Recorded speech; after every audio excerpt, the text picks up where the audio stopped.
This segment sponsored by Riley Children's Health. We are continuing our exploration of Riley Children's Health, which provides access to pediatric primary and specialty care across Indiana. And here to tell us all about specific services is Dr. Tamika Rozema, who is the Pediatric Cardiologist. Hello, good morning. Good morning. How are you doing, doctor? Great, how are you? Good.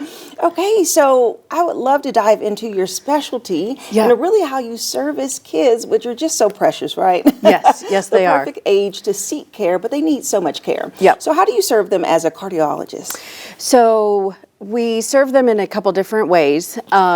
With children, there is a wide range of heart conditions that they may have, such as conditions that they are born with that require ongoing care, or they can develop conditions over time. So our subspecialty allows us to really cover that gamut. Yeah. And so just on the basis, I mean, you are a specialist, and so I'm sure you see just an array of things. So can you share just probably some of the conditions that you primarily see? So we see babies that are born with heart problems, or say a baby isn't growing very well. One of the things that providers will think of, could there be something wrong with their heart? To children with murmurs, which just means heart sound that we hear with our stethoscope, to adolescents complaining of chest pain or feeling lightheaded or dizzy, to children that are admitted in the hospital with an inflammation of their heart. And we talked before, as we were getting to know the location and just the fact that there are specialists that travel from Indianapolis, but you're right here.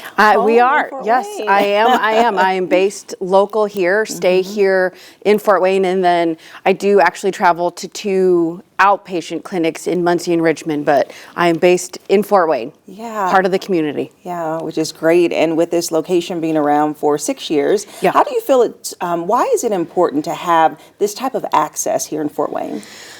That's a great question. Because the care of children from a heart perspective could be vast. Some of our babies have to be seen every 2 weeks. Oh, wow. And could you imagine having to travel down to Indianapolis every 2 weeks for, 2 hours there, 2 to 3 hour for a visit, and then back, and thinking about the parents having to take off work, the other children missing school or extracurricular activities because of the travel.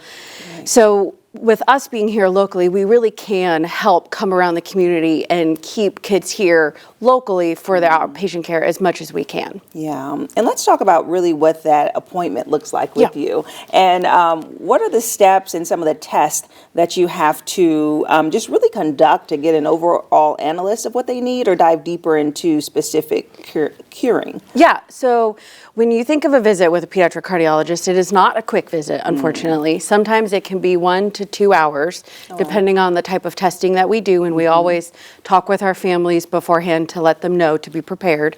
So when they come to our clinic, they will have, the stack of paperwork like everybody does, and then we'll measure their height, their weight, we'll check their blood pressure and their heart rate, and then the first test that we usually do is called an EKG, which is the test that has all of those stickers that go on the chest that tell us about the rhythm of the heart. And then if they need a heart ultrasound, or what we call an echo, then they can go across the hallway in the same building and get the heart ultrasound done there. Takes about a half hour or so, and we're watching as that test is being done. So if additional pictures need to be taken, we can go over and take them, and then we head back to the clinic space and to the room, and we go over all of the testing with the family right then and there. So they leave with the diagnosis, they leave with the plan, they leave with what the testing concluded, and then, next steps. Okay, wow, I love that. All in-house. Yep. We try to do one-stop shopping for sure. Makes it so much easier than having to go back and forth and having to take off work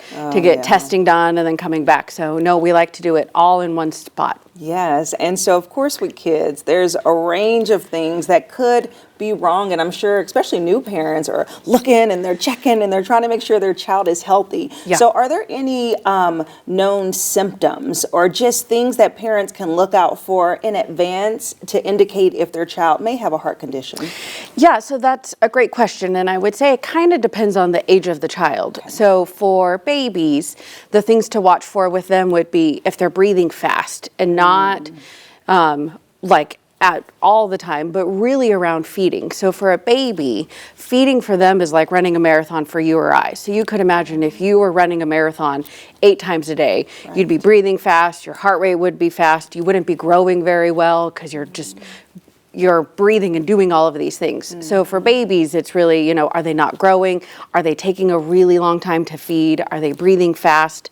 For older kids, it's similar, but now it's around periods of exertion. So say they used to run, a lot with their friends, and now they're stopping.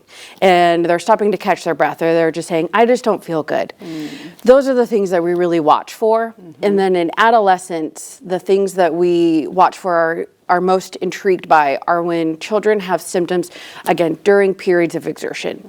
So whether it's chest pain or passing out when they're exerting themselves, those are usually the red flags that we get more interested and concerned that there could be an underlying heart condition. Okay, well, thank you for sharing that. And before we wrap, is there anything in particular that you want to share to parents that are watching that may be considering Riley's Children's Health or didn't even know that it was an option? What do you want them to take away from this? Yeah, so what I would hope that they would take away is that Riley Children's Hospital is committed to Fort Wayne.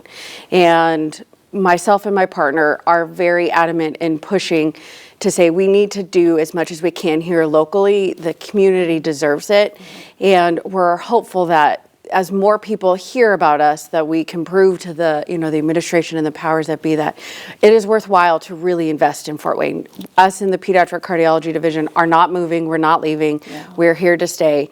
And we're hopeful that as more people hear about us, that more subspecialists, and that's happening, more subspecialists are wanting to come locally because they're seeing the power and the benefit of keeping families local. And that is, and I'm so grateful for that, that's the focus of Riley now.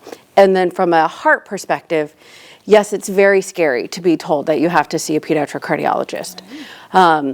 That can encompass a lot of different things. So just, be wary of Dr. Google. Kids aren't little adults. So yes, they may be saying, I have chest pain, but that doesn't mean they're having a heart attack. Or they may say, my heart feels like it's beating fast, but that doesn't mean that there's an abnormal heart rhythm. So take a step back, check your own pulse, like we say, when a scary situation is happening, and then just say, okay, to your pediatrician, can I be referred to somebody? And come in with an open mind to what we have to say, and then let us do what we're going to do best. Right. Well, wonderful. Thank you so much, Dr. Tamika. It's been a pleasure, and thank you for your service. Thank you.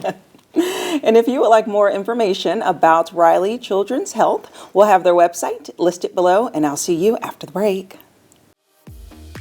This segment sponsored by Riley Children's Health.